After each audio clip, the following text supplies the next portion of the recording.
Hello dear students, today we are going to discuss rest of the parts of the digestive system. Today we will discuss small intestine, large intestine, rectum, anus plus few digestive glands such as liver, gallbladder, pancreas. Okay, let's start. Yesterday we have studied that the food enters from the mouth to the food pipe, then it enters stomach, then from the stomach it enters small intestine. Let's see what happens inside the small intestine. Okay, so as we know, small intestine, it has three parts. You can see in the picture it has three parts: duodenum, jejunum and ileum. Duodenum, from where it is started, it is the upper part of small intestine, and jejunum is highly coiled tube. Ileum is the lowest part of the small intestine. Further inside this, it has finger-like projections called villi or villi. These are finger-like projections are like this. Villi plays a very important role when the food is absorbed from the stomach. When food enters into the small intestine, this villi increases the surface area so that food can be digested easily.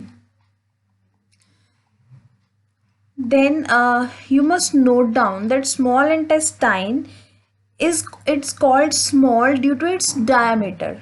Actually it is 20 feet long, but due to its small diameter it is called small intestine. Then you can see how the small intestine is connected with the both glands, liver and pancreas.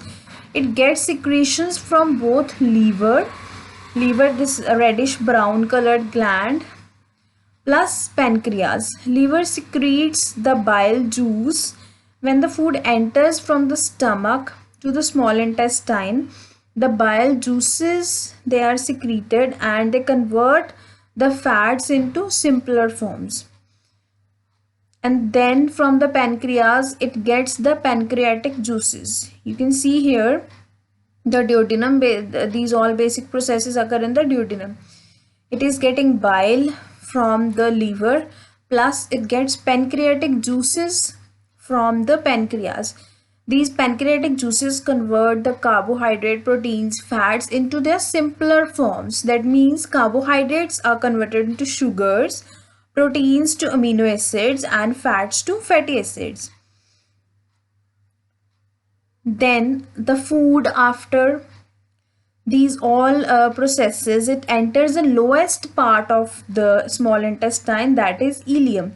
This ileum has few intestinal juices. These intestinal juices further helps in the digestion of the food and it complete the digestion here. So you can get the 1 mark question where the food is absorbed. Answer is small intestine. So basically the food is absorbed in the small intestine.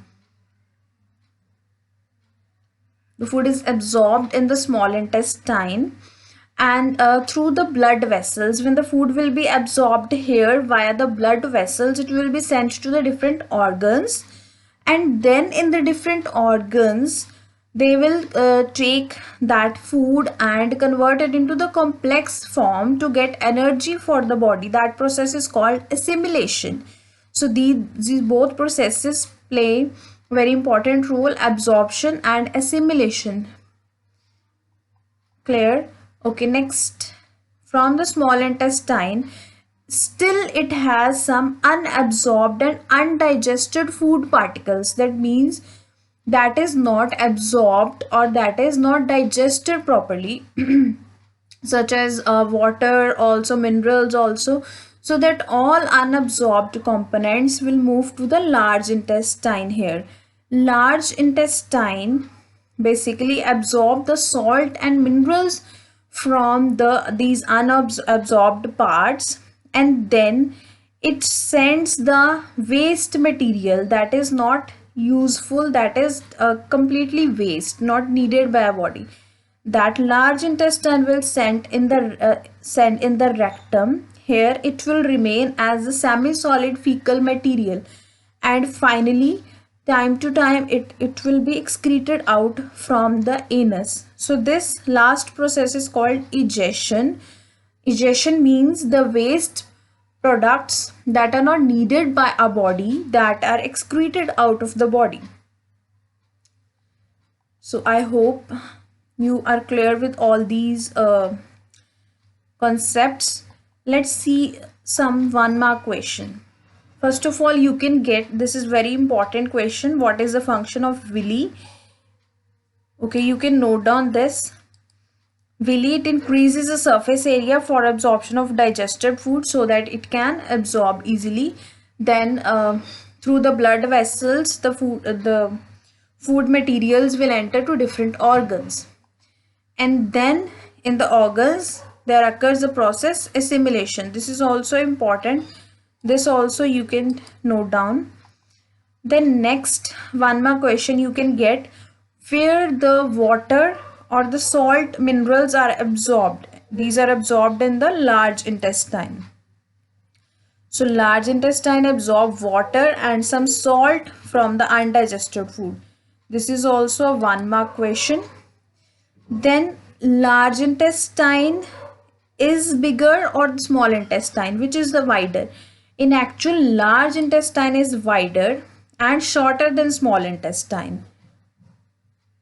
Then where the food is absorbed in the small intestine, answer is small intestine.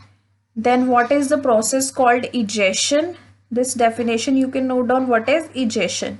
When the fecal or waste material is removed outside the body from the anus, this is called egestion. Okay, next let's have a look on the digestive glands that plays very important role for the digestion of different food particles. First of all, you can see the digestive glands. No need to go in the detail for these structures, just see the shape of the glands. No need to learn these all labelings. First of all, we have salivary glands in the mouth. Salivary glands consist of these all parts: parotid, submandibular, sublingual. You need not to learn these. Then next is the gallbladder, which is called pitta in Punjabi or Hindi. Then this is the pancreas. Pancreas is a white colored gland that secrete the pancreatic juices that convert the carbs, proteins and fats into their simpler forms. Simpler forms means carbohydrates will be converted to sugars, proteins to amino acids and fats to fatty acids. And then this is the liver. Liver is integral part of human digestive system. Let's have a look on few functions of the liver. The most common function is it secretes bile juices. Bile juice is produced in the liver and is stored in the gallbladder. You can also get this as 1 or 2 marks question. So liver, it secretes the bile juice and it will be stored in the gallbladder. This bile juice helps in the digestion of fats or heavy food materials. You must have heard that the persons whose gallbladder is operated, they cannot consume the heavy food materials such as cheese or such heavy things. So next functions, you can just have a look.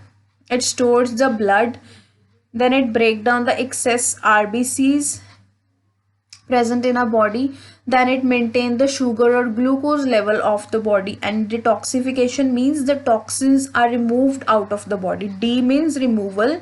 Wherever D word comes, that means removal. Toxins are also removed. This is also a function of the liver.